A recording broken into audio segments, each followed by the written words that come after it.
What do you get when you take a former manager plus report combo, who are now real life friends, one a management coach and sudden viral internet star who shoots from the hip, and the other a CX exec turned advisor who overthinks everything? This podcast. Welcome to the business of humans. I'm Joe, founder of CX Joe Advisory and the Overthinker. My partner in crime is Lynda. She's the founder of Leveled Up Leadership and the Internet Star. Join us as we talk about business, relationships, humanity, success, and also failure through the lens of friendship, heaps of radical transparency and honesty, and zero BS. Let's get started with today's episode. Hey, Joe, how are you? I'm doing great, Lynda. How about you? It's been a good week. It's been an interesting week. Also, I'm cold. I'm so over being cold. I don't want to be hot, but I'm sick of being cold. And it's not even that bad. Like, I can't even really complain that much about this winter, but ugh. I hear that. Lynda, today, I think one of the reasons I'm a mix today between being absolutely ecstatic and also maybe having a little bit of grievances to air is because I think I have my whole tech set up in order now for the podcast. But I want all of our listeners to know, when you first floated the idea to me, I didn't know there were going to be any requirements or investments needed. We recorded the first couple episodes. I thought they looked fine. Lynda then informed me that I needed better lighting. And so I had to hop on Amazon. I ordered one. I thought that these lights were only for like Instagram influencers or TikTok, and I am not one. You are, but I'm not. And you had to coach me into getting one of these. I unpacked it. It was very intimidating. There were wires everywhere, so I left it on my desk for a week or two. I think the last time we recorded, I had been optimistic I could hook that up. Then I ordered a microphone for extra credit, so you'd be extra happy with me. And they were both scary to set up. I got my wife's help. I called a friend. She had me order a docking station from Amazon. That was confusing also. And then I got everything all set up, and I thought that I was going to get extra credit from you, like all 10 scores. And then suddenly you informed me that I needed a better webcam. And that's basically where like things crossed the line. I think the podcast almost ended when you sent me that text. That was offensive. I'm sorry. I'm sorry that I offended So what's you. next? I think we're good. I mean, I think at some point in time we're probably going to upgrade all of the things, right? And we'll get like a whole professional podcast situation. Mm-hmm. I will tell you though, this is what brought it to a head for me. I'm sorry, I need something over here. So I I was on another podcast. So I kind of have a recurring spot on another podcast. And Fancy. something. They're lovely though. They're lovely individuals. They've got a great vibe, totally different than our vibe. We talk about different things, sort of. I mean, I always talk about work. But anyway, I was on their podcast, and when they produced it, I saw the video clip and I was just like, why do I look so grainy? Like when I film this, when we sit here and we film, it doesn't look grainy. It looks fine. Mm-hmm. Like I feel like the video quality is great. But then I was watching theirs and I was like, ugh, I look so grainy. And their cameras were crisp and clean. Mm-hmm. So I ended up picking one up, and I actually wasn't going to float this to you as soon as I did, right? I was going to like let it ride for a little longer because Joe, I have worked with you extensively and Yes. I kind of understand like the level of change. And, I always talk about spoon feeding change to people. When I'm coaching managers, I'm like, people hate change. I mean, look, we've gotten rid of the penny. We hate change. And so I was really I was being handled. I know that. Yeah, You were I was definitely sitting on waiting it. until I figured out the light and the microphone before you dropped the Yes. camera on me. I know Yes. that. And then because today we have a special guest, which Yes, I we can't do. wait for us to introduce. She's also got a webcam. And I was like, well, we can't have our guest, like, we all have to look the same, right? Like we have to have like, it's the similitude. And so when I sent you that text, I was like, dude, do you want me to just order it for you? I'll just do I it. know. I will just order it for you. It's plug and play. I I know. knew like the anxiety that I was introducing into your existence. I know. And I did it anyway, which I is, know. I think like so classic. Like, isn't that like the most classic management problem we could talk about of like, oh, I've got to tell you something I know you don't want to hear, and you're probably not going to want to do, but I have to tell you anyway. Absolutely. That was so classic. Yeah, and I always feel like the guinea pig or the subject for all of your management tactics, and it's amazing. And you also knew that once you threatened to order it for me, like I was a child, that I would I would belligerently order it myself. Which again, and I feel like if people could see our text, it'd be very on brand for the podcast. Like we're at once besties and the warmest texts, and also just kind of bickering and opposite humans at all times. But I also want to take your lead. I mean, all joking aside, the reason when I woke up today I was the most ecstatic was not just to record this pod, which is always a source of great inspiration and joy, but even more so because it's our first ever episode with a guest on today. And Yes. I'm genuinely just really, really pumped and excited about it. And it was a fun process leading up to this where both of us kind of were equal excitement and had the same idea for the megastar human and professional leader we'd bring on. So let me pass it over to you, Lynda, and maybe help to explain to the listeners about today's theme and kind of set up our incredible guest for today. Yeah, yes. They say that you should never Google yourself, right? I've heard that. It, and I've been on this very interesting journey over the last 9 months, one that I has been incredible, but also one I would never have ever pegged for myself. Well, I might have had some wine. There was probably wine involved, but Hmm. anyway, Hmm. For the first time in I your life. That's really interesting. yeah, ever years. Did you like Uh, it? it was delicious. So I ended up on one of the AIs, right?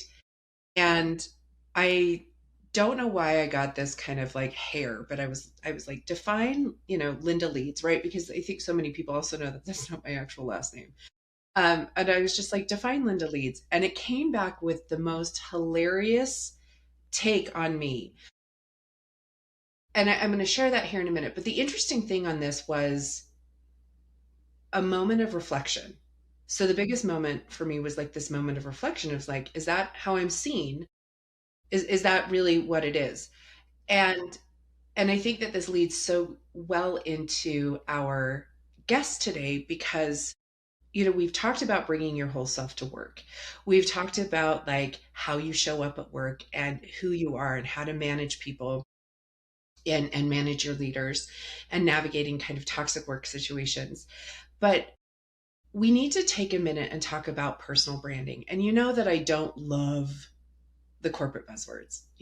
I don't feed into that. But I do think it's really important for us to speak about personal branding at work because it is important to understand how you're presenting at work. Because if you know how you're presenting and if that feeds into your overall narrative, then you can get shit done, right? Because you can leverage that take on you or that narrative and really utilize it to your advantage. So we are going to talk to our good friend Alexa, I'll kick it over to you to do an intro, and then we'll bring her on, who is like head of brand. And we thought like, what a great way to talk about branding from somebody who understands these things. So I want you to kick it over to you, and then once we bring Alexa on, I will share what the AI had to say about me. Okay, cool. That's a good teaser. Um, so it's genuinely my privilege to introduce today's guest. I was very pleased when Lynda said I'd have the honors. I'm going to do a little bit more formal of an intro in a moment, but I do want to mention again when Lynda and I were brainstorming before we even recorded the first episode of our podcast, we had like a tab on the sheet and a discussion around potential guests who made us really excited, and we both listed today's guest, Alexa. And I know for me, like again, before I get into the more formal intro on this powerhouse career, what I would say is so today's pod is fun too, because it's kind of like three old friends from Daily Harvest back together having a chat. And I remember when Alexa and I first started to work together, we had our first one-on-one, and it not only made my day, but I was genuinely just so impressed. I mean, again, I think the word powerhouse like came to mind for me right away. Um, but not in an intimidating way, in a way where I felt just energized and kind of seen and empowered. But yet here was this powerhouse of a leader and professional and communicator. And I remember how excited I was to have Alexa come chat with our care team at Daily Harvest. And I just remember every single time today's guest would chat with our team, everyone felt the way that I did, like impressed, bowled over, and also empowered. That's my little casual intro. I do want to try to give Alexa some of her career due here. So I'm going to go over, again, a little bit more of a background here and do my best. But Alexa brings sharp cultural instincts and a bias for action as the head of strategy at CBX, which she'll tell us all about. A true thinker and doer, she translates human insight into brand momentum, pushing ideas that connect, captivate, and drive results. Her experience spans high-growth D2C brands, as we know, venture capital firms, and creative agencies, giving her a 360-degree view into how brands are built and scaled. She shaped strategy for names like Anheuser-Busch, Walmart, JP Morgan.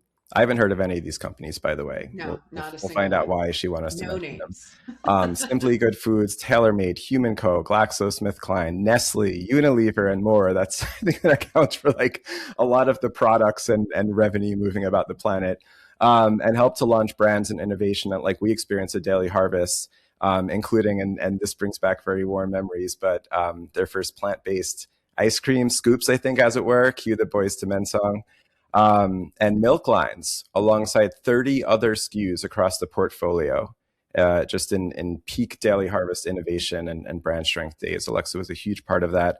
Also mentors early stage founders, rising strategic talent, and creatives, consistently looking for fresh talent and new ways of showing up in culture. And again, just a quick pause there of over the last couple of years, I think I've reached out to Alexa several times for the favor of connecting with people in my network and just knowing that they'd walk away better for it. Outside the office, lastly, she's a lifelong athlete, devoted meal prepper, and serial grocery aisle explorer. So without further ado, and how's that for a build-up? Welcome to the podcast, Alexa. Welcome, Alexa. Hi, both. It's so nice to see you guys again. So Alexa, lovely to maybe see you. first off, can you provide the listeners with your full name and make sure that we get your last name just right? Of course. My name is Alexa DePasquale. I currently serve as the head of strategy at CBX, as you mentioned, Joe, but we go way back now from our time at Daily Harvest. So it's just such a pleasure to get to hang out with you guys for the day. Yeah, definitely. So I have okay. yeah, go Go for it, ahead. Lynda. No, go for it. You had a thought. I had a thought. I had one important question, and then I'll kick it over to you for maybe the next topic and question. But my first question, Alexa, was with all the brands and all the accolades I just mentioned. So you must have made just a tremendous amount of different like high scale, high impact presentations and meetings, and so forth across your career. So today, though, you're the first guest on the Lynda and Joe in the Business of Humans podcast. So I just, I wanted to ask you, after everything you've been through your whole career, like how nervous are you to be here today and be our first guest, and how are you dealing with those nerves? I mean, right when you said it, I was like, "Oh my goodness, the first." You know what I'd like to say though is I'm honored because I feel like that then means my brand that I've been building for a long time now has stuck with both of you to be, Sure has. in the mind, right? So I'm just thankful for that, and it's just another kind of feather of, hey, something's working, something's landing. Let's figure out what those things are. So nerves around Lynda and Joe, absolutely not, never. Amazing, amazing. Of course, there's a little tongue in cheek for anyone not watching. It was fun to watch both of you just like look at me with horror as I went through that question. Like, what the hell is this guy doing? Anyway, so that was my I little was hoping joke. I you were had going to fun. ask about cereal, honestly. That's where I like when I heard cereal and I was like, okay, are we saying cereal with an S or cereal with a C? Because if we're Okay, talking about cereal with a C, this is a very serious discussion. right, right. And I need to understand what is the cereal of choice. Right. And I was going to say, no matter how that wound up, I was just going to say the word Cinnamon Toast Crunch. But anyways, we have a lot to talk about. So back to you, Lynda. Yeah, but what is the cereal, Alexa? Like we're So, not moving on yeah. from. No, of course not. So right now the obsession is Catalina Crunch. First off, Mm. it Hmm. is Hmm. available in bulk at Costco. I'm a huge cereal eater. Like that is just my guilty pleasure. Probably also while watching serial killer like documentaries and listening to Wow, look at because that. that just absolutely tracks. It's also just really high protein, great macros, and again, as you know, Joe mentioned, as a health, fitness, and sort of wellness individual, I'm always looking at that. So yes, I go into the aisles to look at packaging and just understand how positioning is coming to life visually through design. But then also, I just really want great products that I love and that I know my family would love. So yeah, Catalina Crunch, and I think we've got right now either the cinnamon or the honey version, and they're like honey grams if you remember honey grams. Oh yeah. Hmm. And yeah, of course, but just the better for you option. Hmm. So I'm all about that. So on Amazing. brand. I was watching TV last night, eating Lucky Charms, but I like it dry. I don't like it with milk, and I just that's like a preferred movie snack for me is just like a Hmm. toddler eating cereal. You know, It's great. Linda, you and my husband would really get along. He eats everything dry. Bagels, no cream cheese, no butter, like just toasted Oh, dry. cool. Cereal, dry, no milk. Love him to death. But it's just very interesting to me. Also, I'm a huge Lucky Charms fan. Like definitely as a kid, the marshmallow picker though. And like when they finally launched just the marshmallow bag, Right? absolutely. I mean, yeah, Right? there's nothing better. Full There's nothing support. better. Amazing. So I'm going to share with the two of you.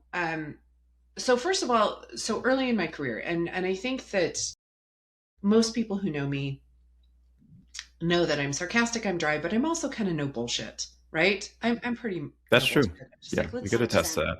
Hmm. let's get to the point, let's do the thing, and let's move on. And so for me, this idea of personal branding always sent my bullshit like meter into the red. I was like, no, it felt so contrived to me. Hmm. And when I say this is up until probably the last maybe 10 years, like I was really hesitant to it. And because I felt like brand was such a buzzword, it was so like, oh, is it on brand? Are we on brand? What's your brand? Right. And it felt so contrived and it felt so icky to me. And so I really, for the people who were watching, listening, consuming, I really want to talk about like kind of my journey a little bit with that and saying like, yeah, it feels corporate buzzwordy. It feels this thing. But at the heart of the matter, it still is how are you presenting to people? And is that what you want, right? And putting thought into it. And when I kind of launched my management training program where we talk about being intentional and being an intentional leader, this really kind of feeds into it of saying like, okay, if you don't want to call it your brand, fine, don't do it. If that feels too buzzwordy for you, don't call it your brand. But let's understand things at the heart of the matter. And the heart of the matter is you need to know how people are perceiving you at work.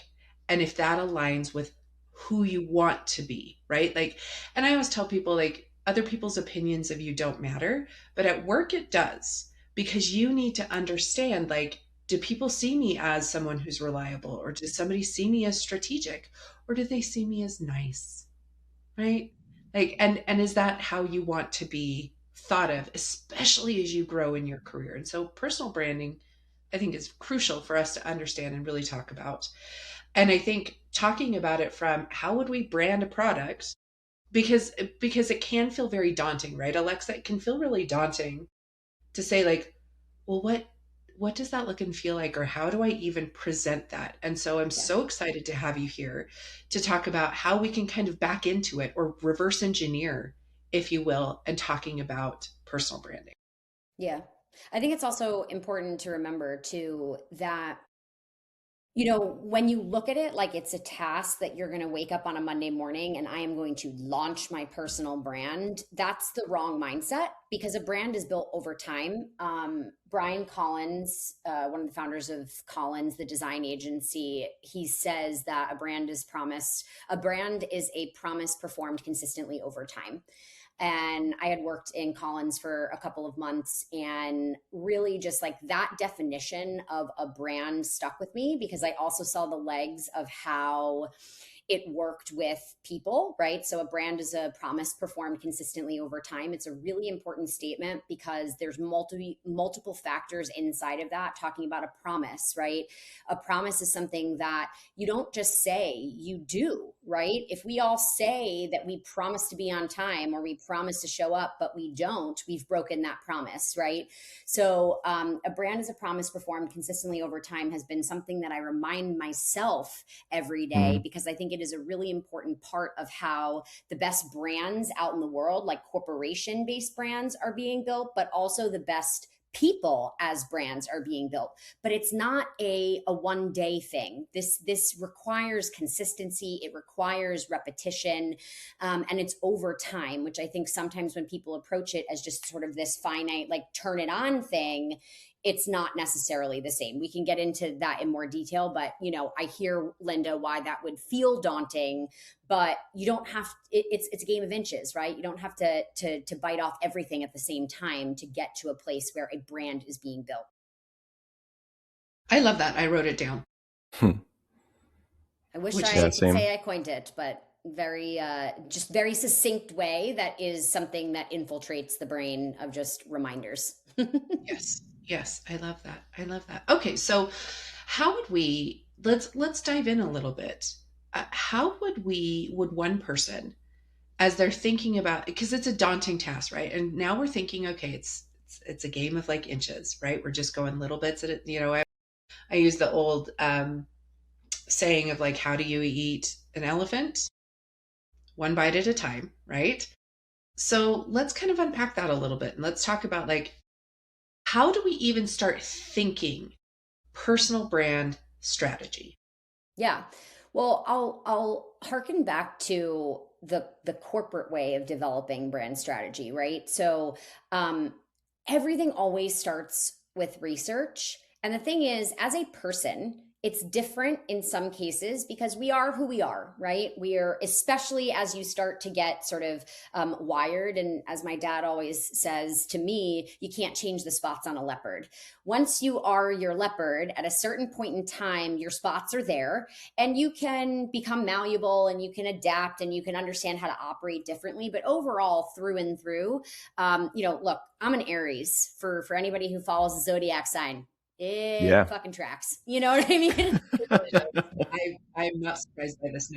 Right, exactly. So as much as I may try to tone down fire signs and Aries, it's when I was born. It's how the moon and the world was aligned when I came. So there is an element of research that needs to be done, but there is a recognition that also needs to be acknowledged around just your inherent self, right? So when I say research, it's uncomfortable sometimes, right? Sometimes you have to sit down and talk to other people. And I've done this because I'm comfortable enough now to put myself out there.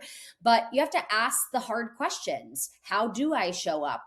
Where is a place that you saw me at my best? Where is a place that you saw me at my worst? Trying to understand and unpack who you are, and how you are perceived and the experiences that other people have with you.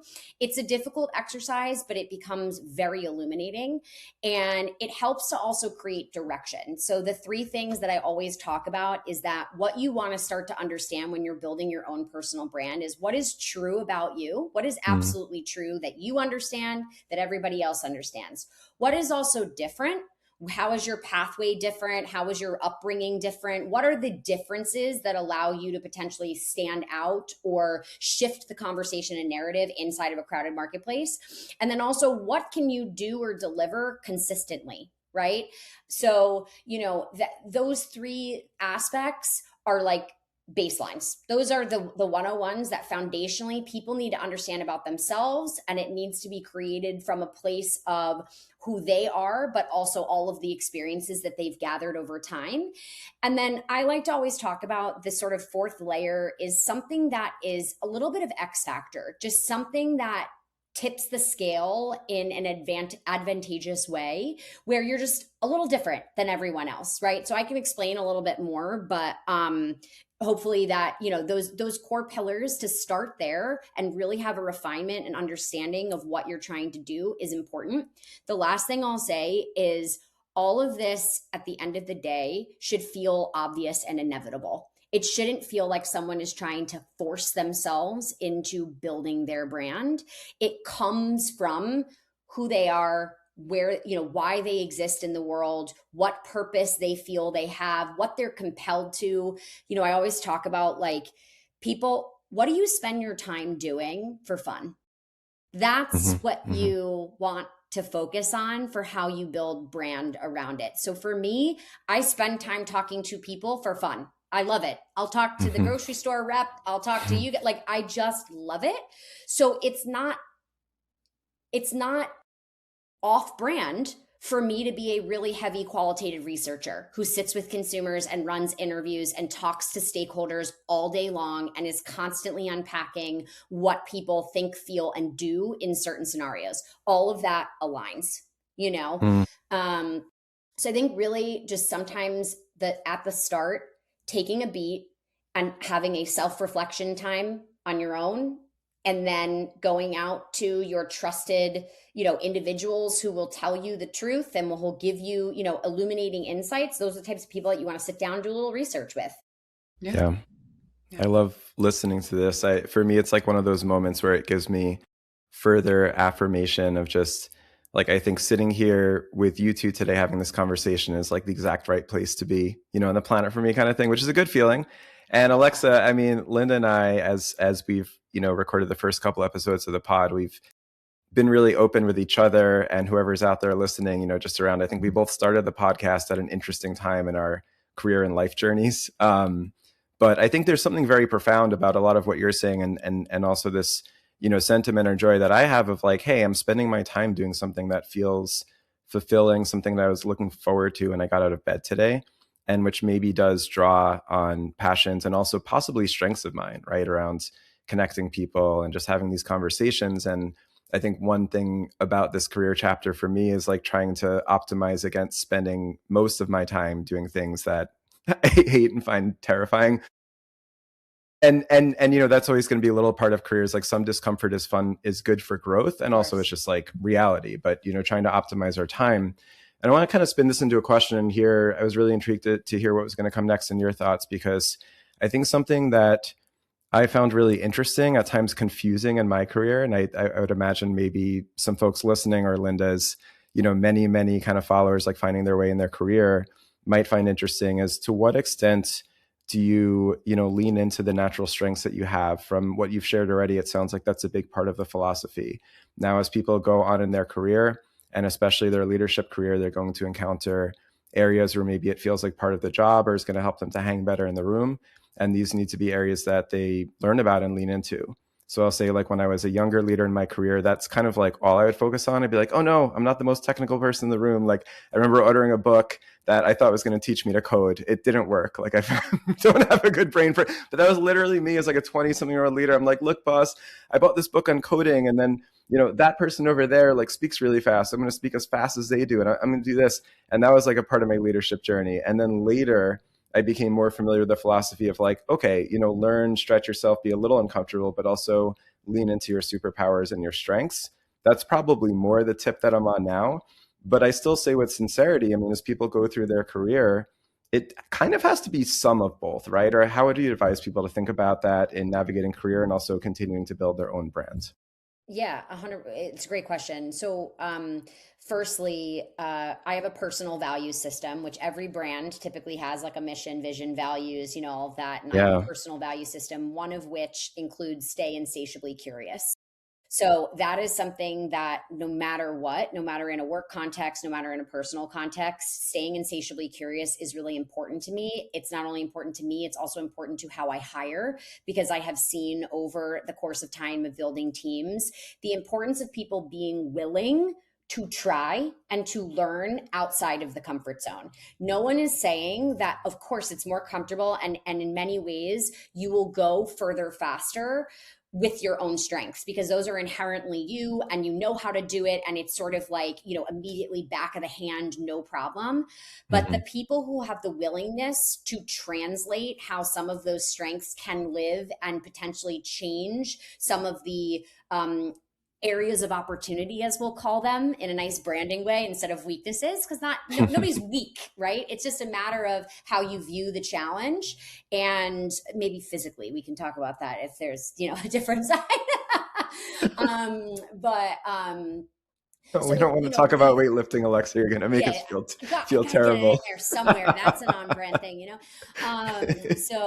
No, but having the willingness to try and to learn is important, because also, if you're not changing and if you're not evolving, you're not growing. And a lot of times when you don't try and when you stay really insular in your own strengths, you're losing out on all of the growth that can happen sort of, in the cliche way of like outside of the comfort zone. So I agree with you, Joe, that I think there's a hybrid nature inside of all of that. Yes, from a weighting perspective, you're probably going to look at 60 to 65% of like where your strengths are, what you uniquely you can do. But if you don't pay attention to that 35 to 40% of the growth areas, you will not ultimately be as successful. And quite frankly, in my opinion, I don't know that people will be as fulfilled, because sometimes trying something new and getting in the muck, and at CBX, one of our values is dirty hands, like rolling up your sleeves and just getting dirty with it and giving it a try. It's kind of thrilling and exciting. Not everyone loves that, but being able to find joy and beauty and excitement in the gray area is a skill in and of itself. I love that. I totally agree. And one of my, Lynda-isms, and these are little things that pop up in people's career. I get text messages randomly from people who used to work with me, and they're like, again. But one of the things I always say is, if you're not uncomfortable, you're not growing. I mean, they don't call them growing pains for nothing, right? And it's so crucial to understand. I always tell managers, I'm like, the minute you get too comfortable at work is the minute you need to be really worried, because that's when things start to fall apart, because you got too complacent, you got too comfortable, you allowed that warm, fuzzy feeling to like it. And we've all felt that feeling, that warm, fuzzy feeling. And then we wake up going, oh my God, I'm late, right? Like we have all felt that feeling. And we don't want that to creep into our careers, right? And there's a balance between being comfortable in your career, meaning like, I actually don't want to continue to climb the ladder. I don't want to, I talked with clients all of the time that are like, I don't want to move into leadership, or I don't want to be in, because with these increased titles and whatnot come increased responsibilities, and I don't want that. So then it's about finding a different way to be uncomfortable in your role. So maybe you don't want to be uncomfortable from growing up, but what about growing out, right? And what about expanding that vision and still being able to be comfortable in your position, but still like finding ways of challenging yourself or finding new things to learn at work. Yeah. And I think something that you just said reminds me, my husband and I talk about this all the time. Pressure is a privilege, right? I think a lot of people talk about, you move up the ladder and you get into, new roles, and maybe you have a different salary, or maybe you have direct reports now, or whatever it might be. But at the end of the day, you're still getting more responsibility. You should be getting more responsibility. The weight of the problems are heavier. And those who thrive are the ones that view it from a lens of pressure as a privilege. And moreover, I think it's really important to remember, particularly as we all have gotten more senior in our careers, it is our duty to model behaviors for others that are on their way and up, moving themselves through the ranks as well. And so if we all look like we stay stagnant in just our strengths and never show up in places where our areas of opportunity are illuminated, we're not modeling the behavior for the other people that we are going to expect and want to have that level of curiosity and growth and whatnot as part of their brains, right? So it is our duty as managers and as humans to spread some of that sort of thinking and model those behaviors. So it's something that I remind myself. And I think where also, part of my personal brand as it relates to leadership style is to level set and help others recognize from an empathy standpoint of like, I have been in those shoes before, so that it's not like you are just coming in as a senior, individual and kind of pretending like you have not gone through the muck that occurs in many of the sort of waffle territories of, being a junior or having multiple managers or having managers switched out on you or, whatever it might be. Right. So, just modeling behaviors is like really important. And I think we forget that. I think many people forget that often. Yeah. Well, and I think I do believe, and if we're going to talk about modeling behaviors, one thing to also call out is let's model good behaviors. Absolutely. I know it sounds silly to say these things, but the thing that I found through my journey as I've been working with private clients and doing the research in my space, right, as far as like management and how managers are trained and what they get, so often we get managers who model poor behavior, right? Correct. They come in and they yell and pout and stomp their feet and do the things because that's what they have seen done. So with that, let's put a little caveat in there, like model good behavior. Let's try and be better. That's the whole point, right? I couldn't agree more. And, my husband and I map out our goals every year, and we have kind of like family values that we list down because our family, has a brand, let's call it. But then we also list down sort of idioms and isms and all of that that we abide by. And honey over vinegar is really important to us because you will go further in life in general erring toward a side of honey from what you message, what you say, how you say it, your body language, all of that, than vinegar. Look, everybody's got an off day. Everybody gets frustrated. Things do often, the shit hits the fan for sure. And vinegar may come out, but it is about creating the 85 to 90% in the honey space, not the vinegar space. Yeah. I love that. I agree. Yeah. And especially Exactly. I noticed it right when we came on, Yep. and I was like, that is very on brand for how Lynda thinks. So yes, of course that would be the sign that's in her office. Exactly. Alexa, one of the things that, I've noticed as you've been talking, and I think is really interesting, is kind of seamlessly blending in commentary about brand strategy and personal strategy. And I was overjoyed and kind of relieved that you took it there so effortlessly. I mean, I shouldn't be surprised at all, but it was honestly one of the things I was most curious about heading into today's episode, and I plan to ask you about. I come from more of a background as a CX leader where honestly, the idea of focusing on personal brand earlier in my career, I would have found uncomfortable. A little bit less so now, and it's a joy to be up to this moment. But I would have thought like personal brand, that doesn't apply to me at all. But I just went about my business, the team and the CX strategy. Whereas for you, it's very different, right? Like I remember from day one at Daily Harvest and seeing your bio even before that, you were always shaping a brand strategy and roadmap. And at the same time, you struck me and everybody right away as someone who had a really strong personal identity and brand.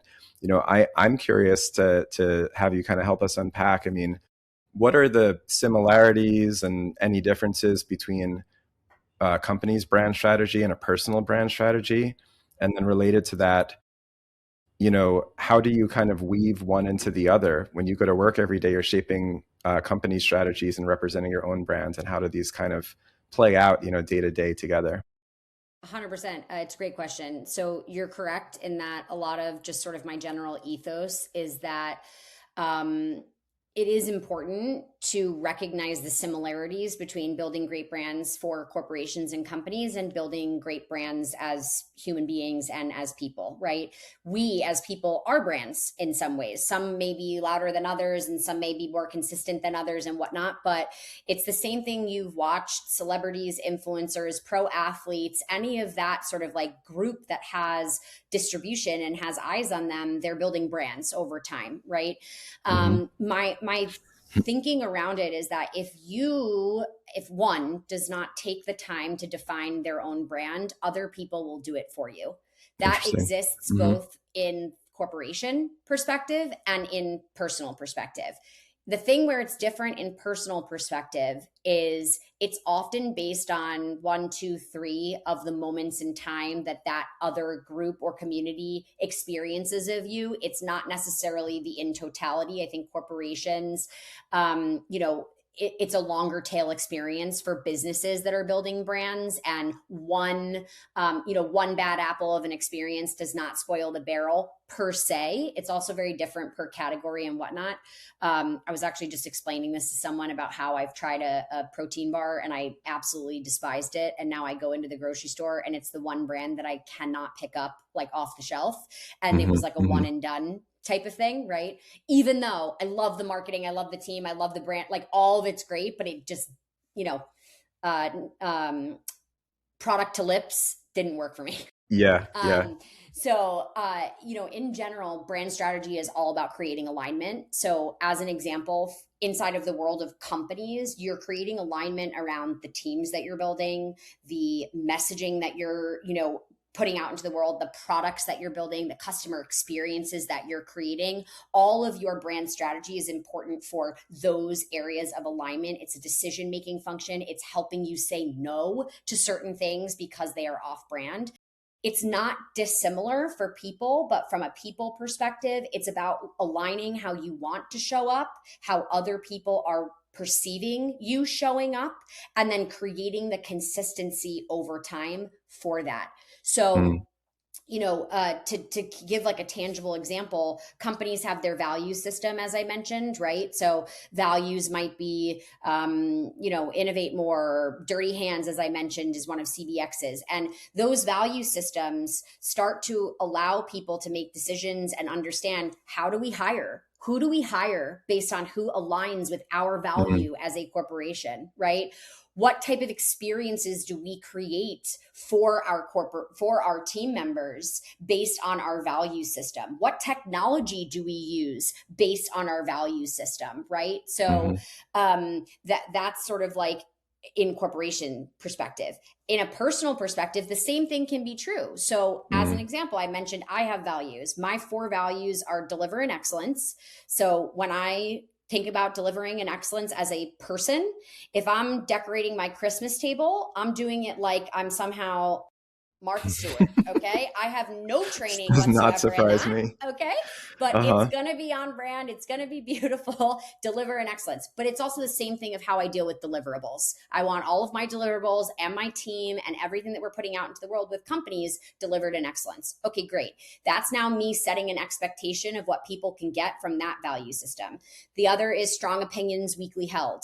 I have strong opinions. I'm an Aries. I have a point of view, but I'm also open to having discussion and being swayed based on evidence and conversation and communication and all of that, right? So strong opinions, weakly held.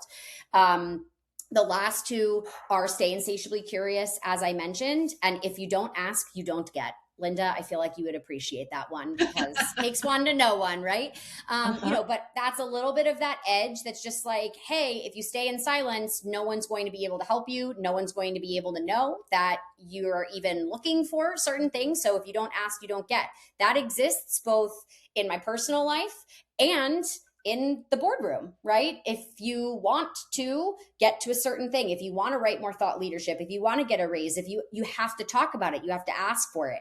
You build the right case to do so, but you have to ask for it. So it's important to recognize that they are not, you will need to pivot and slightly tweak based on a corporate context versus a personal context. But all of it comes down to setting expectations and ensuring that everyone recognizes what they can expect from working with you, from hiring you, from being, putting you in the room with them. There's just sort of a baseline understanding, and that's what it means to be on brand across, both personal and corporate contexts. Love that. That's amazing. Yeah. And I'll say one thing I took from that, and actually I'd be really curious to get both of your take. Lynda, I'm kind of looking at you because I'm thinking even of our chats and kind of prepping for today's episode. But again, I'm just being, really transparent and humble here and saying that, like, I was an idiot. Earlier in my career, again, I would have looked at personal brand as something that was really intimidating. It was kind of for the cool kids. It wasn't for me.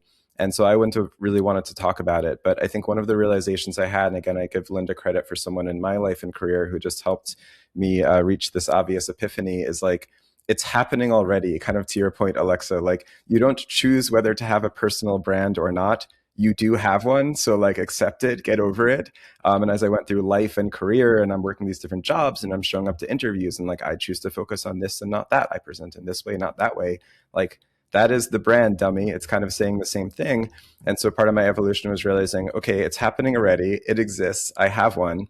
To Alexa's point, if you don't focus on it, you're just sort of giving up control over what that brand might be. And that actually it's very important to focus on it as far as career success and trajectory. I think also just in terms of fulfillment, saying yes to the right things, saying no to the right things, etc. And my final kind of mini revelation, which I was very late to the party on, is like, life is too short. You know, like, again, as the overthinker on the podcast, life is too short. Like, have a little bit of fun with it, lean into it too. And that's why, again, I want to wear my C Extra sweatshirt today. I mean, it's absolutely absurd, but I've made different decisions over the last 6 or 8 months, you know, having my own little solopreneur venture of like, is this absurd or is it smart or beneficial? And if I can't figure it out, I'm just like, it sounds fun. It sounds fun. As life is too short. And I think that's leaning into authenticity a little bit there too. But Lynda, I'm sure you have all the thoughts on all the things. And, you know, like, again, shout out for kind of helping me along with some of my obvious epiphanies. But what are your thoughts here on all the things? Well, I think to your point, Joe, it reminds me of something. I think Tony Robbins says this a lot. Like, you can let life happen to you, or you can let life happen for you.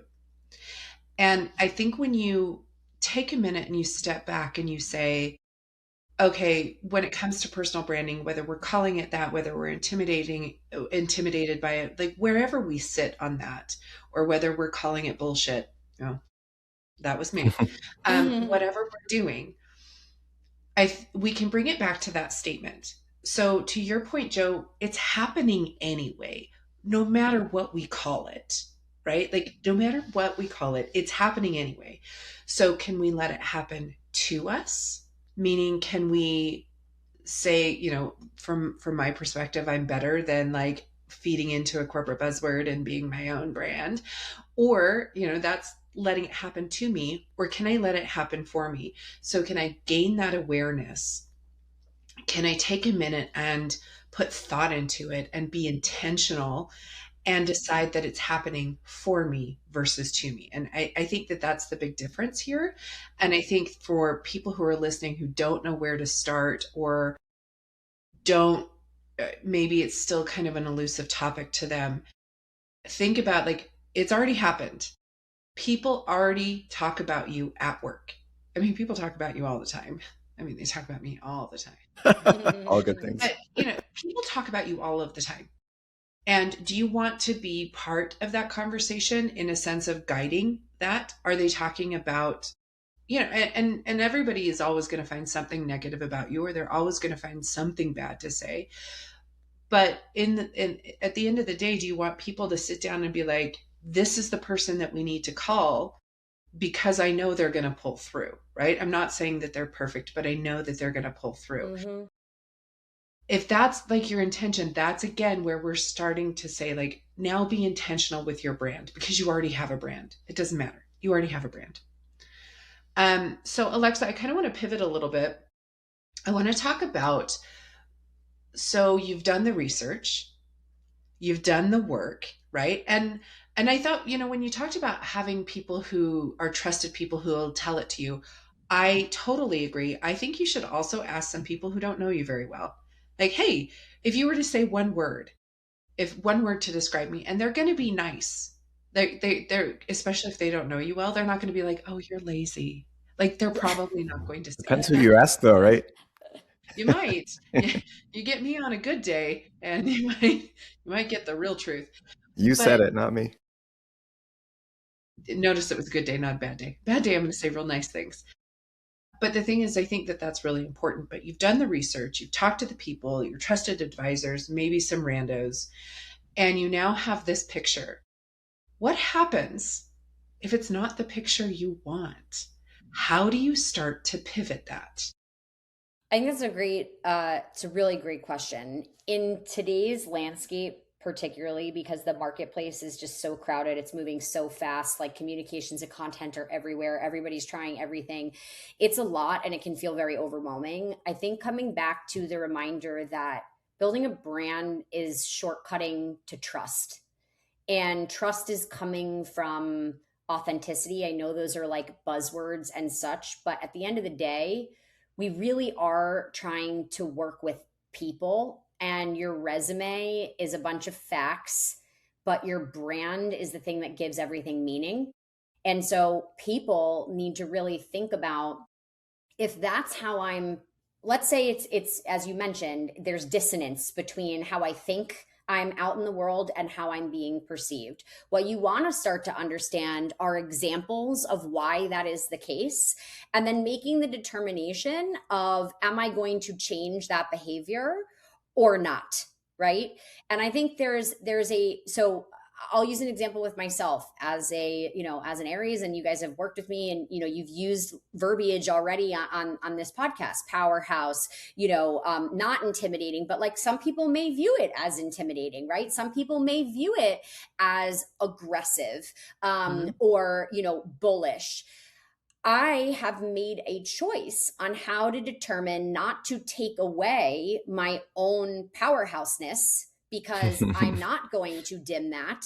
But I've also found ways to, and I never want to say like make others more comfortable, but enroll others in the experience of why this route might actually be something that's highly effective and something that can be welcomed and something that can learn from, right? So there is also a level of discernment that has to happen, where you don't just sort of like pretend as if you're lost and you don't have clarity on who you are. You're not looking to change who you are. You're looking to change what you're claiming about yourself, right? And there are some things that you may say, you know what, I'm not attached enough to want to claim that, if that is something that is not working for me. Or you might say, actually, this is something I do believe in. This is something that has worked. The other thing important too is to remember not to focus on a focus group of one. I mean, no researcher would do that. And there are going to be individuals where we will not be each other's cup of tea. That's okay. It's one person. If the average and the majority, I should really say, feel differently, that patterns are being built in a different space. So don't take one piece of feedback as this is the end all be all. And I think, quite frankly, I've experienced that, and I'm sure we all have, with managers, right? Where you're like, oh my goodness, this one manager thought this one thing about me, and therefore that must now be part of my brand. No. Yep. So the discernment is really important when you get that feedback and that understanding of how do you want to proceed. And then I'm a person that lives in beta, just beta test things. See, you might go into a meeting and you may choose to handle it exactly how you would handle every other meeting before, and probably get that same result of, potentially a negative experience. Try something different, try it differently, and then start to be able to say, oh, wow, that worked in a way that I didn't expect. I love that. Yeah. I'm so glad you hit the word intimidating, because I get that word all of the time: intimidating, unapproachable. And I do think that those are so, especially as women, they're very disheartening to hear, because we're like, but I'm not, and I'm not trying to do this thing. And I do think, to your point, there's also a moment where you get to say, like, that's a you problem. Like when you do the deep soul searching and you do like the really like looking deep, and I can tell you that, okay, if you come to me and ask for help, there's no way that I'm going to like turn around and be like, eh, right. If you need something, if you come and want to have a conversation with me, just because I might have some RBF, like it doesn't mean that it has nothing to do with you, right? Like it has nothing to do with you. And so, but I got that feedback for years and years and years about being unapproachable and being intimidating. And I did everything I could to change that. And it was so disingenuous. And I think, made it worse. And I had to finally sit with it and be like, at this point in time, like, I know the human that I am, and I know that I care, and I'm deeply empathetic. And if you will give me an opportunity to show you that, then you'll see that. But if you're too afraid to come ask a question or do the thing, at this point in time, that's not a me thing. Like, it gets to be a you thing. So I do think, like, when you take that feedback and you're analyzing, to your point, it's about saying, like, is this something that I can control? Truly, is it something I can control? If you come in and they're like, oh, they're the worst in a meeting and they sideline everything and it's always about them and they're saying these things, that's a thing you can change, because you can say, oh, I could be less vocal in a meeting. Not everybody needs to know my opinions. I can write things down, right? That's a shift in your brand, right? But if it's like, I can't help that I wear every emotion on my face, and if I'm thinking about like liver and onions and I'm making a face, at the moment you walk by to ask me a question, I may not be able to like stop that. And that's that's Yeah. a part of my brand I'm not changing. And it's also, I look at it too like dials, right? So if you just think about like a radio dial or even a volume dial on a computer, like what are you going to dial up at certain times? What are you going to dial down, right? So I've gotten feedback before where I am an empath to a fault, right? And I am. I'm totally an empathetic individual. My EQ is very, very high. It's just part of being a brand strategist, I think, in many ways, and also just constantly discovering the why of things, right? But in times where people are, potentially underperforming, as an example, I have to be careful about how high I dial my empathy barometer, because I can't make excuses for what we know is potentially bad for the business, potentially bad for team morale, any of the things that are sort of impacting that, right? So that's where it's like, okay, I have this dial of empathy. I can put it really high when someone's going through a challenging time, with family or friends or whatnot, or I can put it really high when we are in extracurricular activities outside of a meeting, to really demonstrate that like I'm still a human, and we can level set together. But as it relates to when like performance things come through, there has to be a dial down, because you can't have such high empathy that you over excuse, or you make Mhm. you sort of condone behavior that is very clear behavior. It's behavior that's not working. So that's again where it's discernment. And that's why, going back to the top of the conversation, why modeling behaviors is so important, because other more junior people need to see that you are modeling the behavior of discernment, because then they won't understand how to start doing the dial up and dial down discernment without that, right? And it's an important skill. Like these soft skills, I'm very passionate about the soft skills, because part of your personal brand, your resume gets you in a door, but your personal brand oftentimes does harder work for you when you're not even in the room yet. Yes. Yes. And that's where it's like, I want every person that I've ever worked with, you two included, if somebody picks up the phone and says, what was your experience? I want my experience to be, Joe, what you said at the top of the call. That like warmed my heart, because I was like, okay, that clearly I had the same experience and I would do the exact same thing.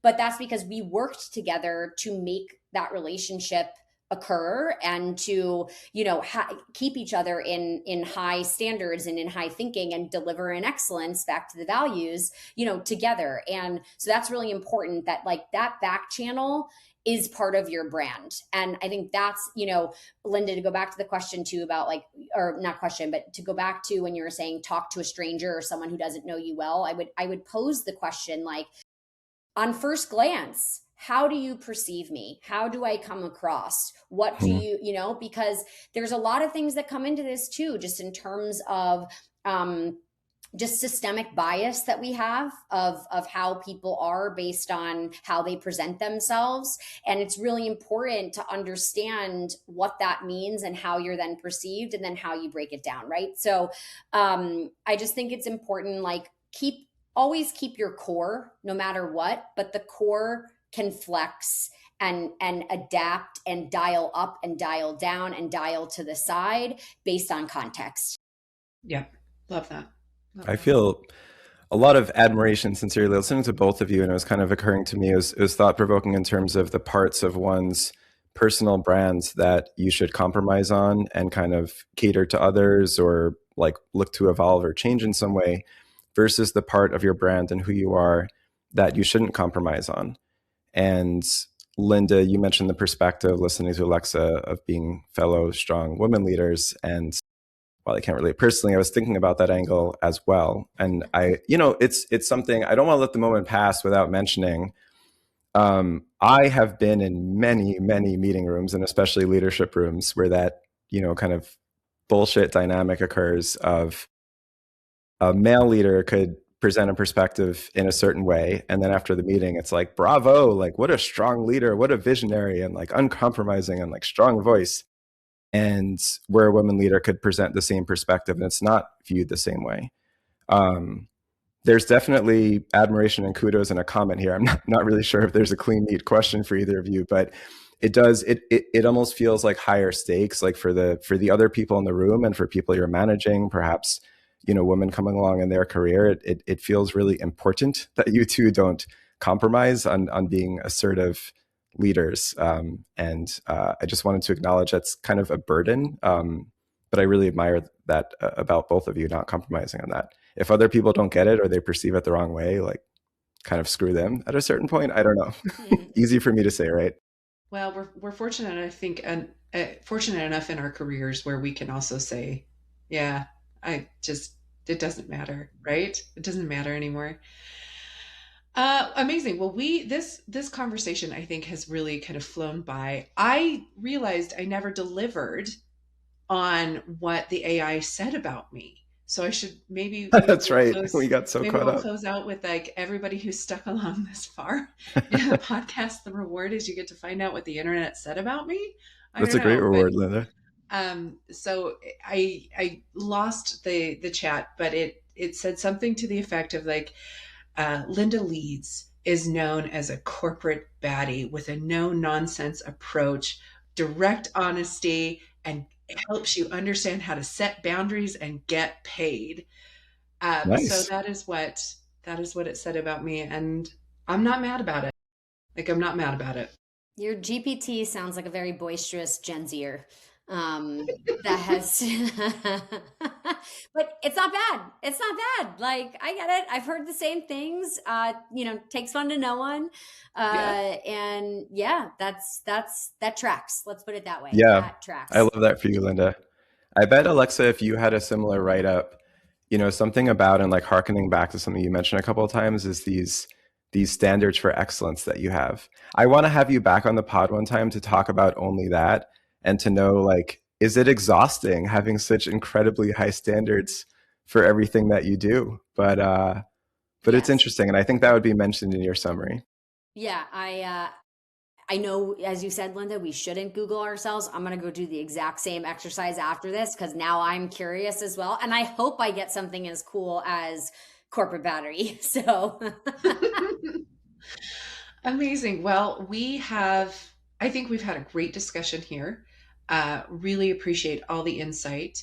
Alexa, do you want to give us your first and last name again, where the people can find you, who want to connect with you, maybe LinkedIn, anywhere else that they can connect with you before we wrap things up? you got it. Again, my name is Alexa DePasquale. You can find me on Instagram, TikTok, LinkedIn. I'm known as FlexiD. That's my, kind of like social handle. So please follow along. And I'm looking forward to continuing conversations with others and with both of you always. Amazing. Amazing. Well, I would be morally remiss if I didn't end the pod with let's talk about one thing that's kind of got us hot under the collar Morally today. remiss. Yes, morally remiss. It's like, listen, what? Okay, wait a minute. Wait a minute. Wait a minute. Wait a minute. I'm referring to my notes. A brand is a promise performed consistently over time. So I would be morally remiss and I would be absolutely off brand if I didn't ask the question at the end of the pod. Um, so, Alexa, since you're our guest, I'm going to open with you. Anything that's got you hot under the collar? Yeah, The mindset that you have to dim other people's light to make yours shine brighter. That has got to fucking go in 2026. Yes. We're done with that. We're done with that. Yes. You go further faster with a group and with team and togetherness, and that's how we're programmed as humans. So like, let's do it. Love it. Love it. Joe, do you want to tell us what's got you hot under the collar? Yeah, 1000%. So something that really gave me a lot of joy this past week, because I think that's what you just asked, Yep. is, you know, I was I I had the chance to connect with a friend, one of those career turned life friends yesterday.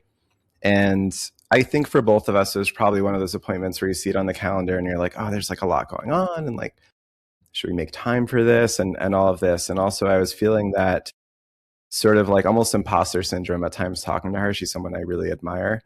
And I was like really hesitant to give any advice. We talked for like an hour, you know, we could have talked for several.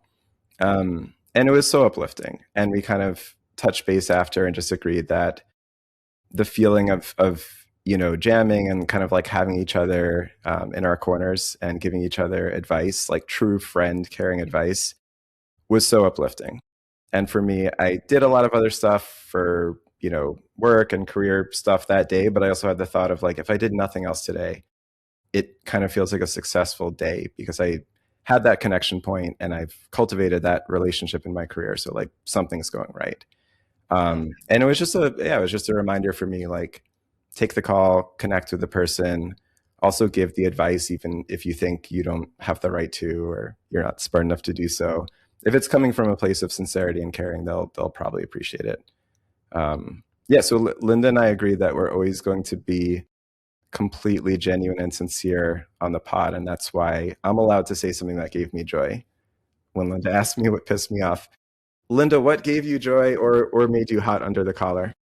So I was going to try and bring it back to cereal, just to bring full circle. Like I really was trying to bring it back to cereal. Like You're so much better at that than I am. Makes my like Grape head Nuts hurt. and Wheaties have got to go. But that wasn't my original thing I was going to come talk about. Well, you snuck it in anyway. So Grape Nuts and Wheaties, got to go. Grape nuts are nasty. Yeah. But cheap nail polish remover, it's got me. I was trying to like get ready for the pod. I had these last 2 nails that I just couldn't get nail polish off of because the cheap nail polish remover was not doing its job. So that's what's got me hot under the collar today. Amazing. Cheap nail polish. Amazing. Well, you both have been so great. Thanks so much. Joe, do you want to tell the people to like and subscribe? Yes, please. I like having this job too. Rate us, like the podcast, follow the podcast. I think that's important. I'm told that's important. And leave a review. And really, like, I won't stop saying this. It's very on brand for us and it's very sincere. Like, we want to know what people think. So if you love it, let us know. If you're like, not so much, let us know. And especially if you have any advice, anything you'd like us to do more or less of, we're more than open to it. My last comment related to nothing is I just remembered one of the times I reached out to Alexa the last couple of years was around some recipe that was just completely on fire. How to make something. I don't remember what it was, but I remember it was really impressive and people definitely should follow Alexa on all the platforms. Yes. Very typical of your overall brand, just kind of excellence for all the things and weaving it together seamlessly. Alexa, thank you for being our first ever podcast guest. And just, I think we made a really great decision, Lynda. The easy part was having you come on. You're awesome, Alexa, and just such a privilege. So thank you so much. Thanks so much, Privilege is Alexa. mine. You've been great. Thank you. Oh, and big shout out to Poland. Apparently we are big in Poland. So to all of our Polish listeners, what's up, Poland? Lynda, Okay, we should thanks, have prepped everybody. and figured out how to sign off in Polish, but maybe for next time. Next time. Okay. Bye, friends. Bye.